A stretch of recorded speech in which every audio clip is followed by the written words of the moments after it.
Welcome to the channel. Today we are doing my top 5 wrestling multi-packs of 2024. Only qualifications in the list is I must own the multi-pack and it must have more than one figure.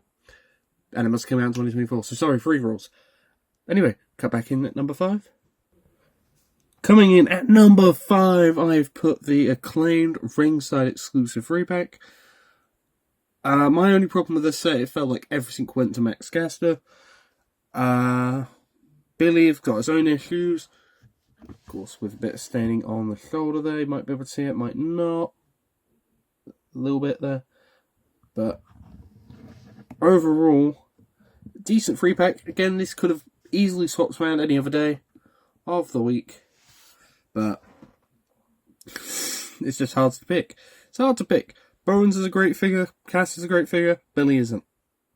So that really is what put this figure at number 5. Coming in at number 4, I have got the Dudley Boys Mattel Creations / Ringside Exclusives. Again, it's going to be the same with all this. This could have been number 1 another day. This is just my thoughts at the moment speaking. Pros for these figures, tables, ECW tag team titles, accessories are great. Other pros, Devon, perfect figure. Perfect figure, poses around perfectly, and everything like that. Bubba, on the other hand, is a bit too tall, and doesn't pose around great. So that's the only reason for me why these guys are number 4.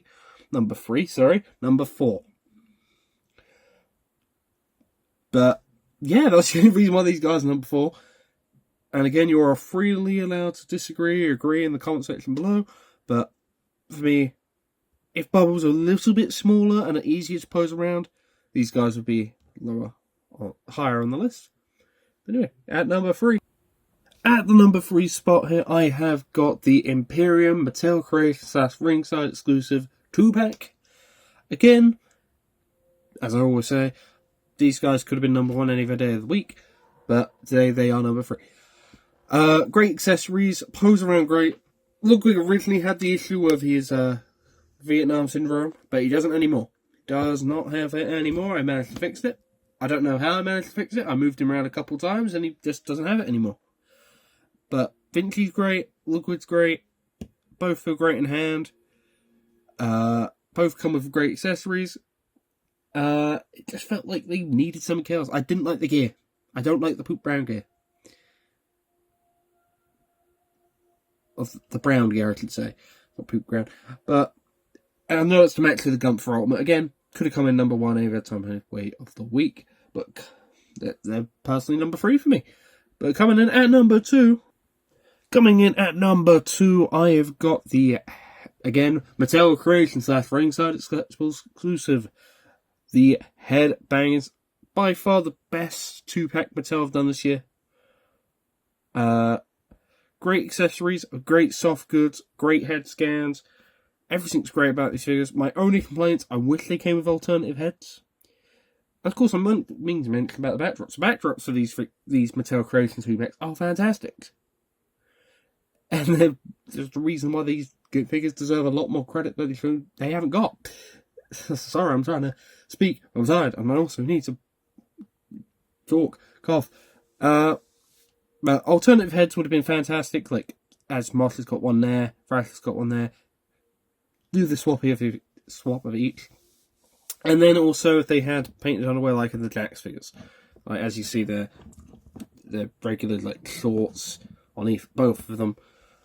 But again, my list, my rules, but these guys could have been number 1. I might have woken up tomorrow and go, oh dear, these guys should be number 1. And I might have to refilm this. But hey ho, come with the chains as well. All are great. But anyways, let's cut to number 1. And coming in at number 1, I have decided to go with the Jazzwares Vaults. One of, I believe, 5,000. It could be 3,000. The Briscoes RRH figures. These figures are just fantastic. Looking back at them now. They both come with the tag team titles. I've picked up the wrong belt here, but I've got this basically to show you. meant to pick up. I've swapped the belts around. That annoys me. Oh well. But those two come with 2 ROH tag team titles. I know there was some issues. I believe some people were getting the pure.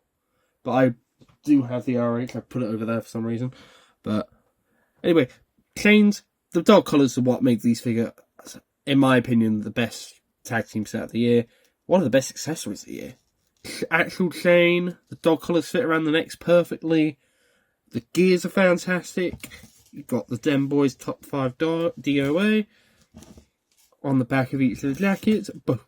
Both head sculpts look great. I'm glad we finally get a Briscoe's figures in general. And ROPJ Briscoe, of course. But I think Mark very much carries this as well. My only complaint is I wish these shorts were a bit more easy to move around. And I also would have liked some bloodheads. Just saying. That's just me moaning though. That's me just digging for the sake of digging. But again, my list, my rules. These are my 2 personal favourites tag team battle pack of the year. And if I was to put any of these figures in the top 10, or I might have to make it top 20 to be honest, but top 10, I would have to try and sneak Mark Briscoe in there. He's the best figure out of the slot, in my opinion. Worse Billy. But anyway, if you agree, if you disagree, that's your choice. But you leave it down in the comment section below, and and I will see you all in the next video. Thank you, and goodbye.